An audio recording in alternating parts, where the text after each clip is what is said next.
नमस्कार दोस्तों, मैं अनूप सिंह आपका स्वागत करता हूं Anoop Singh research centre YouTube channel में। दोस्तों, रेलवे ग्रुप डी एग्ज़ाम 2018 में टीसीएस के द्वारा जितने टाइप के क्वेश्चन आए थे, मैं सबका प्रिपरेशन आपको अच्छी तरह से कराऊंगा। और दोस्तों, मेरा प्रयास यही रहेगा कि एक भी टाइप के क्वेश्चन छूटने ना पाएँ, चाहे वो रीजनिंग है के हों, मैथ के हों, या जीके के हों, या जनरल साइंस के हों। दोस्तों, इस वीडियो में मैं उन्हीं प्रश्नों का चर्चा किया हूँ जो रेलवे एग्ज़ाम के लिए महत्वपूर्ण हैं, जो रेलवे एग्ज़ाम में पूछे गए हैं या जिन्हें ज़्यादा पूछे जाने की संभावना है। तो दोस्तों, यह क्रैश कोर्स का दूसरा वीडियो है, तो आइए शुरू करते हैं। पृथ्वी का द्रव्यमान, पहला क्वेश्चन है दोस्तों, जनरल साइंस का है। पृथ्वी का द्रव्यमान है, ऑप्शन ए 6 गुणे 10⁻³ kg किलोग्राम, ऑप्शन बी 6 गुणे 10⁻24 किलोग्राम, ऑप्शन सी 6 गुणे 10⁻23 किलोग्राम, ऑप्शन डी 6 गुणे 10⁻24 किलोग्राम। तो दोस्तों, पृथ्वी का एम ही पूछ रहा है, पृथ्वी का द्रव्यमान पूछ रहा है। तो दोस्तों, पृथ्वी का जो द्रव्यमान होता है 6 गुणे 10⁻24 किलोग्राम होता है। पृथ्वी का द्रव्यमान दोस्तों एक्यूरेट द्रव्यमान होता है 5.972 गुणे 10⁻24 किलोग्राम। लेकिन दोस्तों 6 गुणे 10⁻24 किलोग्राम, आप लोग इसे याद कर लीजिए, अक्सर एग्जामों में पूछा जाता है। ठीक है, तो पृथ्वी का द्रव्यमान 6 गुणे 10⁻24 किलोग्राम। नेक्स्ट दोस्तों, निम्न चित्र में कितने त्रिभुज हैं? दोस्तों, ये रीजनिंग का क्वेश्चन है और बहुत ही इंपॉर्टेंट क्वेश्चन है दोस्तों। ऐसे त्रिभुज को जब गिनने, ऐसा त्रिभुज जब आता है एग्जाम में, तो अक्सर स्टूडेंट इसे छोड़ के आगे बढ़ जाता है, क्योंकि स्टूडेंटों को कहीं ना कहीं डर होता है कि ये कहीं गलत ना हो जाए। लेकिन दोस्तों, मैं आपको बताता हूँ, ऐसे त्रिभुज को गिनने के लिए कोई ट्रिक का इस्तेमाल मत करिए। कभी भी ट्रिक, हर एक वीडियो पे दोस्तों ट्रिक काम नहीं आता है। और इस वीडियो पे तो वैसे भी आपको कोई ट्रिक काम नहीं आने वाला है। तो दोस्तों, मैं आपको बताता हूँ, मैं कोई आपको ट्रिक नहीं बताऊंगा, मैं बेसिक से आपको बताऊंगा त्रिभुज को कैसे गिना जाता है। तो दोस्तों देखिए, सबसे पहले हम दोस्तों एक अंक वाले कितने त्रिभुज की संख्या है उसको पहले हम गिन लेते हैं। ठीक है, तो आइए गिनते हैं दोस्तों। देखिए एक, देखिए एक, ये दो, मैं जहाँ जहाँ पे दोस्तों बिंदी दे रहा हूँ अब देखते जाइएगा। 3, 4, 5, 6, 7, 8, 9, 10, ठीक है दोस्तों, 11, 12, 13, 14, 15, 16। तो दोस्तों, जैसा कि आपने देखा एक अंक वाले कितने त्रिभुज हैं, हम पहले इसमें ये देखेंगे। बेसिक से है, बेसिक कंसेप्ट में बता रहा हूँ त्रिभुज गिनने का, कोई ट्रिक नहीं। तो दोस्तों, हमने एक अंक वाले त्रिभुज को की संख्या गिना, हमने कितना है 16। ठीक है दोस्तों, अब आते हैं, अब दो अंक वाले त्रिभुज की संख्या दोस्तों हम गिनेंगे। देखिए 1 2, 1 2 है जो दोस्तों, ये एक त्रिभुज बन रहा है यहाँ पे, आप जैसा देख सकते हैं। इसी तरह त्रिभुज देखेंगे हम दोस्तों, 1 2 और 3 4 दोस्तों बन रहा है त्रिभुज। 3 और 4 दो अंक वाली ये जो है संख्या त्रिभुज बन रही है 3 4, देखिए देख सकते हैं आप।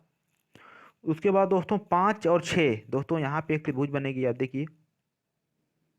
ठीक, उसके बाद दोस्तों 3 और 5, देखिए दोस्तों एक यहाँ पे एक त्रिभुज बनेगी इस तरह।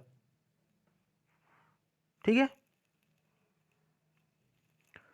उसी तरह दोस्तों एक यहाँ पे भी बनेगी त्रिभुज 4 और 6। ठीक, उसके बाद दोस्तों 12 और 11 एक त्रिभुज बनेगा, देखिए। 12 और एक 11, ये जो है एक त्रिभुज यहाँ पे दोस्तों बनेगी। देखिए आप देख सकते हैं जैसा कि 2 अंक वाले त्रिभुज की संख्या हमको हम गिन रहे हैं, ठीक है। उसके बाद दोस्तों 16 और 15, देखिए यहाँ पे ये है एक त्रिभुज बनेगी दोस्तों, 16 और 15, ठीक है। उसके बाद 14 और 13 दोस्तों, देखिए ये जो है एक ये बनेगी त्रिभुज यहाँ पे। और लास्ट 7 और 9, 7 और 9 देखिए दोस्तों, इसमें एक हम लोग त्रिभुज छोड़ा हुआ था पहले, तो आपको उसको भी करा देते हैं हम। ये तो टोटल त्रिभुज 2 अंक वाले कितने होते हैं हमारे पास दोस्तों? 1 2 3 4 5 6 7 8 9। कितने होते हैं दोस्तों? देखिए 1 2 3 4 5 6 7 8 9, 16 और 9 कितने हुए दोस्तों? इसको लिखेंगे। उसके बाद आगे फिर देखेंगे दोस्तों 4 अंक वाले त्रिभुज की संख्या कितनी बन रही है। तो दोस्तों देखेंगे आप ध्यान से, तो 4 अंक वाले त्रिभुज की संख्या आप देखिए ऊपर इसमें है, ऊपर आपको दिखा देते हैं हम दोस्तों।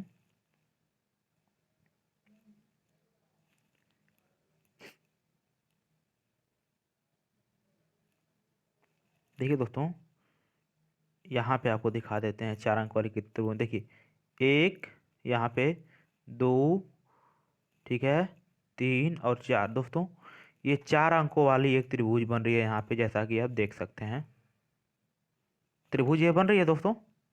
देखिए ध्यान से आप, एक त्रिभुज बन गई दोस्तों, ठीक है। और दूसरी जो है दोस्तों हमारी बनेगी 5 6 7 और 9, सेम नीचे 4 अंकों वाली भी त्रिभुज बनेगी। देखिए यहाँ से 5 5 6 7 और 9, जैसे कि ये ऊपर बनी है, सेम नीचे एक त्रिभुज ये बनेगी दोस्तों। तो 2 त्रिभुज हमारी दोस्तों बन रही हैं 4 अंक वाली, ठीक है। तो यहाँ पे नोट डाउन करेंगे 2 त्रिभुज ये, ठीक है। तो दोस्तों टोटल त्रिभुज की संख्या होती है हमारी 27। तो ऑप्शन सी हमारा राइट आंसर होगा। ऑप्शन सी जो है हमारा राइट आंसर होगा दोस्तों, ठीक है। नेक्स्ट क्वेश्चन करते हैं हम लोग। देखिए क्वेश्चन है दोस्तों, भारतीय संसद का उच्च सदन किसे कहा जाता है? दोस्तों बहुत ही महत्वपूर्ण क्वेश्चन है ये, संसद से क्वेश्चन अक्सर एग्जाम में हमारे पूछे जाते हैं। तो देखिए भारतीय संसद का उच्च सदन किसे कहा जाता है?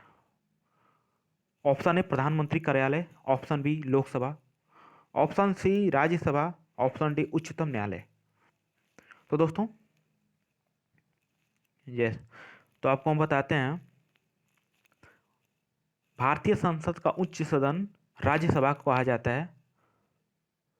दोस्तों भारत की संसद मुख्य रूप से 3 भागों से मिलकर बनी है। इनमें पहला राष्ट्रपति, दूसरा लोकसभा तथा तीसरा राज्यसभा है। दोस्तों भारतीय संसद मुख्य 3 भागों से मिलकर बना है, आप लोग याद रखेंगे। इसमें पहला राष्ट्रपति, दूसरा लोकसभा तथा तीसरा राज्यसभा है। लोकसभा को निम्न सदन कहा जाता है दोस्तों। देखिए ये कुछ यहाँ पे एक नोट डाउन करेंगे दोस्तों कि लोकसभा को क्या कहा जाता है दोस्तों? निम्न सदन कहा जाता है। और राज्यसभा को उच्च सदन, ठीक है दोस्तों। और राज्यसभा को उच्च सदन, लोकसभा के जो प्रतिनिधि चुन के आते हैं वही आगे चलकर राज्यसभा के प्रतिनिधियों का चुनाव करते हैं दोस्तों। लोकसभा को लोकसभा से को उच्च सदन का जो प्रतिनिधि चुन के आते हैं वही आगे चलकर राज्यसभा के प्रतिनिधियों का चुनाव करते हैं दोस्तों, ठीक है। इसलिए लोकसभा को प्रथम सदन भी कहा जाता है। तो दोस्तों क्वेश्चन ये भी आ सकता है कि लोकसभा को, या क्वेश्चन ये आ सकता है कि प्रथम सदन किसे कहा जाता है, संसद में प्रथम सदन किसे कहा जाता है? तो दोस्तों लोकसभा को संसद में प्रथम सदन कहा जाता है दोस्तों, ये भी ये नोट डाउन करेंगे आप। इसके अलावा लोकसभा को लोगों का सदन भी कहा जाता है दोस्तों, ये भी क्वेश्चन में आ सकता है, प्रश्न में ये भी आ सकता है कि लोगों का सदन किसे कहा जाता है? तो दोस्तों लोगों का सदन लोकसभा को कहा जाता है। नेक्स्ट क्वेश्चन मैथ का क्वेश्चन है दोस्तों, और इस क्वेश्चन को हल करने के लिए दोस्तों बोर्ड मास के नियम का बोर्ड मास का नियम लगाना होता है। तो सबसे ज़रूरी चीज़ होती है दोस्तों कि इस ऐसे प्रश्नों को हल करने के लिए सबसे ज़रूरी होती है हम कि इसकी पता होना है बोर्ड मास का नियम, हमें जानकारी होनी चाहिए कि सबसे पहले हमें क्या करना है, फिर कैसे क्या करना है। दोस्तों सबसे पहले ऐसे प्रश्नों को लगाने के लिए सबसे पहले हमें डंडा कोष्ठक जो यहाँ पे है इसको तोड़ना होता है। ये डंडा कोष्ठक को पहले इसको हल करना होता है जो भी डंडा कोष्ठक में होता है। उसके बाद छोटे कोष्ठक को हल करना होता है, छोटे कोष्ठक के अंदर जो भी आते हैं। उसके बाद दोस्तों मझले कोष्ठक जो होते हैं ये, इनके अंदर जो भी आते हैं उसके बाद हमको इन्हें हल करने होते हैं, ठीक है। उसके बाद बड़े कोष्ठक है, तो इसमें बड़ा कोष्ठक कोष्ठक तो नहीं है दोस्तों, जो बड़ा कोष्ठक ये होते हैं, ठीक है। तो उसके बाद मझले कोष्ठक के बाद ये बड़े कोष्ठक को हल करना होता है दोस्तों। उसके बाद फिर भाग करते हैं, उसके बाद फिर गुणा करते हैं, फिर प्लस करते हैं, फिर माइनस करते हैं दोस्तों। तो आइए हल करते हैं इस क्वेश्चन को। देखिए, तो सबसे पहले दोस्त हम डंडे कोष्ठक को हल करेंगे। तो डंडे कोष्ठक को हल करने के लिए प्लस है दोस्तों। अगर ये डंडा कोष्ठक अगर माइनस पे होता तो यहाँ पे इसको नहीं जोड़ते, हम जोड़ के 12 नहीं लाते, लेकिन ये बस ओनली जो है 5 + 7 के ऊपर ही है। तो दोस्तों डंडा कोष्ठक को पहले हल किया जाता है, तो पहले इन दोनों को हम जोड़ लेंगे। तो यहाँ पे जोड़ लिए 12 हो गया, ठीक है। उसके बाद दोस्तों हल किया जाता है छोटा कोष्ठक, ठीक है। तो यहाँ पे दोस्तों छोटा कोष्ठक को हल करने के लिए 15 में से माइनस कर लेंगे 12 को, तो हमारा 3 आ जाएगा, ठीक है दोस्तों, जैसा कि आप देख सकते हैं यहाँ पे, ठीक है। उसके बाद दोस्तों मझला कोष्ठक को हल करेंगे। तो यहाँ पे हमारा पहले इसके अंदर का हल करेंगे, ठीक है दोस्तों। तो इसके अंदर का हल हम करते हैं। तो दोस्तों हमारा 12 में से -3 करेंगे, या फिर 12 और 15 को दोस्तों जोड़ करके -3 कर लेंगे, 3 घटा लेंगे तो हमारा 24 आएगा दोस्तों, ठीक है। दोस्तों कभी भी कोष्ठक को हटाते हैं तो हमारे सामने अगर कोई चिन्ह नहीं है तो वहाँ पे गुणे का चिन्ह होता है दोस्तों। जब कोष्ठक हटाएंगे तो सबसे पहले इसको हम हल करेंगे, ठीक है। तो दोस्तों यहाँ से 3 से इसको काटेंगे तो यहाँ पे होगा 3 × 8 = 24, 8 होगा, ठीक है दोस्तों। और यहाँ पे तब 56/8 हुआ, तो 8 × 7 = 56 बराबर 7, यहाँ पे 7 आया। 7 हमारा आंसर आएगा। देखेंगे ऑप्शन में कि 7 किस ऑप्शन में है दोस्तों। तो 7 है ऑप्शन डी, ठीक है दोस्तों। तो ऑप्शन डी हमारा राइट आंसर होगा।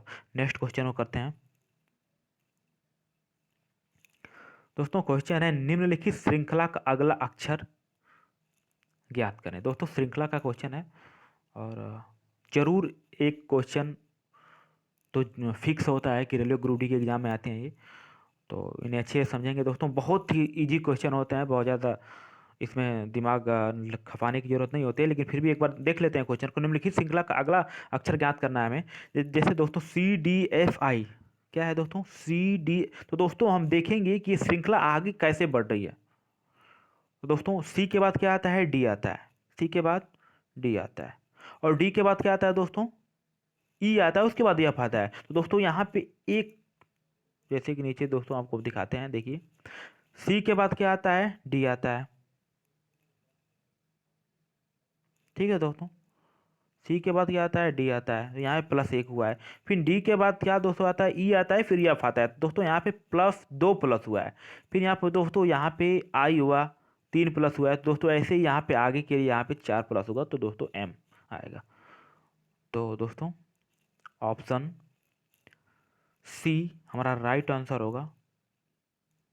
नेक्स्ट क्वेश्चन दोस्तों मैथ का क्वेश्चन है। रोहन और रोहित एक साथ किसी काम को 10 दिन में समाप्त कर सकते हैं, जबकि रोहन उसी काम को अकेला 15 दिनों में कर सकता है। रोहित अकेला उसी काम को कितने दिनों में करेगा। ऑप्शन ए 32 दिन, ऑप्शन बी 30 दिन, ऑप्शन सी 25 दिन, ऑप्शन डी 35 दिन। दोस्तों ऐसे प्रश्नों को करने के लिए सबसे पहले तो हम देखेंगे कि एक साथ दोनों मिलके कितने दिनों में काम करते हैं। तो रोहन और रोहित एक साथ किसी काम को 10 दिनों में समाप्त करते हैं दोस्तों। एक साथ दोनों मिलके 10 दिनों में कोई काम को समाप्त करते हैं। तो सबसे पहले हम निकालेंगे कि एक दिन एक दिन में काम किया हुआ भाग को निकालेंगे हम दोस्तों। तो देखिए, रोहन और रोहित द्वारा एक दिन में काम किया गया भाग कितना है, तो 1/10। अगर 10 दिन में कोई काम करते हैं दोस्तों, तो एक दिन में तो उसका एक भाग करेंगे तो 1/10 होगा, ठीक है। वैसे ही दोस्तों, और रोहन द्वारा एक दिन में काम किया गया भाग कितना होगा, तो दोस्तों 15 दिन का एक, तो 1/15 होगा। तो दोस्तों, रोहित द्वारा एक दिन में किया गया भाग निकालने के लिए दोस्तों, दोनों जो मिल के काम करते हैं उसमें से माइनस करेंगे रोहन के एक दिन को क्या किए गए काम के भाग को, ठीक है दोस्तों। तो यहाँ पे लसा लेंगे दोस्तों। लसा लेने के बाद दोस्तों, जैसा कि आप देख सकते हैं, लसा लेने के बाद यहाँ पे आएगा, जैसे कि आप नीचे यहाँ पे देख सकते हैं, आएगा 1/30। तो दोस्तों हम लिख सकते हैं, अतः 1/30 आ रहा है हमारा। तो दोस्तों, रोहित अब उसी काम को 30 दिन में समाप्त कर देगा दोस्तों, ठीक है। नेक्स्ट क्वेश्चन, कथन और निष्कर्ष का क्वेश्चन है, सवाल है दोस्तों। ये रेलवे ग्रुप डी एग्जाम 2018 में टीसीएस ने हर एक पेपर में 2 से 3 क्वेश्चन दिए थे, और कहीं कहीं तो 4 या 5 भी क्वेश्चन डाल दिया था। तो है क्वेश्चन बहुत आसान, बस इन्हें आपको ध्यान देने की थोड़ी ज़रूरत है। तो देखिए, दिए गए कथन और निष्कर्षों को ध्यान से पढ़ें और यह चुनें कि कौन सा निष्कर्ष तर्कसंगत रूप से कथन का अनुसरण करता है। कथन क्या है, सभी कारें जीप हैं दोस्तों, सभी कारें जीप हैं। तो दोस्तों हम डायग्राम नीचे बनाए हुए आपको दिखाते हैं। देखिए, सभी कारें जीप हैं। तो दोस्तों सबसे नीचे पहले हम यहाँ पे, ये मेरा कार हो जाएगा, ये जो डायग्राम ये जो हमने बनाया हुआ है, ये कार हो जाएगा दोस्तों, ठीक है। उसके बाद क्या है, जीप है, सभी ये कार हैं, तो इसके ऊपर होगा तभी तो ये जीप होगा दोस्तों। तो सभी कारें जीप हैं, तो ये जीप होगा दोस्तों ऊपर वाला, ठीक है, ये जीप होगा, ठीक है। ये कह रहा है दोस्तों कथन में कि सभी कारें जीप हैं, तो दोस्तों हमने सभी कार को ऊपर जीप बना दिया, ठीक है। अब है दोस्तों, क्या कह रहा है कि सभी जीप चारपहिया है दोस्तों। देखिए दोस्तों, ये जितने पूरे जीप हैं दोस्तों, ये जो पूरे जीप हैं, इनको, ये पूरे जो है ये 4 पहिया हैं। देखिए, ये पूरे जीप में ये 4 पहिया, इनको भी हमने ऊपर से 4 पहिया बना दिया, जैसा कि आप दोस्तों देख सकते हैं। देखिए एक बार और आपको यहाँ पे डायग्राम बना के दिखा दे। देखिए, सभी कारें जीप हैं, तो यहाँ पे हमारा कार हो जाएगा दोस्तों, और यहाँ हमारा पे ये जीप हो जाएगा दोस्तों, ठीक। और सभी जीप 4 पहिया हैं, तो सभी जीप 4 पहिया हैं, तो इसको भी इसके ऊपर हम करेंगे, ये दोस्तों हमारा 4 पहिया हो जाएगा, ठीक।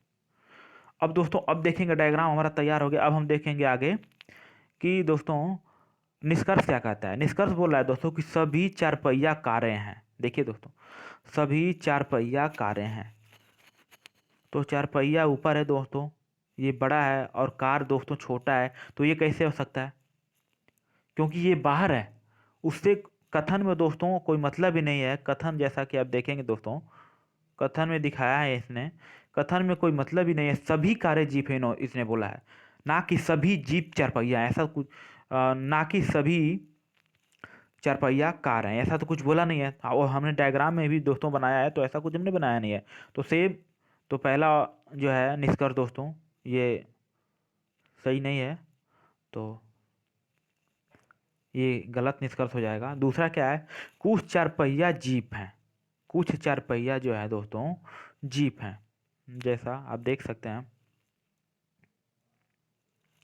4 पहिया कुछ जीप हैं, 100% है, क्योंकि इसके ऊपर है दोस्तों, तो जरूर कुछ भाग इस होगा, कुछ क्या, टोटल जीप जब 4 पहिया है दोस्तों, टोटल जीप 4 पहिया है, तो दोस्तों ये निष्कर्ष में कर रहे हैं कुछ 4 पहिया जीप है, तो क्यों नहीं होगा दोस्तों। जब टोटल जीप ही 4 पहिया है, तो कुछ 4 पहिया जीप तो होगा ही, ठीक है। तो दूसरा निष्कर्ष हमारा सही है। तो दोस्तों हम ऑप्शन में देखेंगे, केवल निष्कर्ष एक अनुसरण करता है, तो दोस्तों ये नहीं होगा। निष्कर्ष सभी निष्कर्ष अनुसरण करते हैं दोस्तों, ये भी नहीं होगा। केवल निष्कर्ष निष्कर्ष दो अनुसरण करते हैं दोस्तों, ये सही है। कोई निष्कर्ष अनुसरण नहीं करता दोस्तों, ये भी गलत है। तो दोस्तों राइट राइट ऑप्शन हमारा राइट सी होगा। नेक्स्ट क्वेश्चन को करते हैं। निम्नलिखित में से कौन सा न्यूटन की गति के तीसरे नियम का उदाहरण है दोस्तों? दोस्तों न्यूटन की गति का तीसरे नियम का उदाहरण को कहते हैं क्रिया प्रतिक्रिया का नियम। क्या कहते हैं दोस्तों?